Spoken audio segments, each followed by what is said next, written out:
Lab Safety Guideline number 20.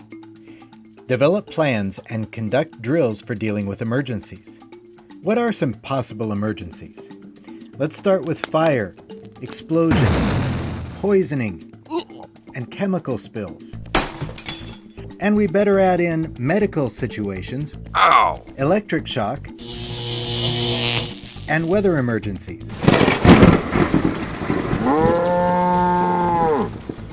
Now for the truly scary part.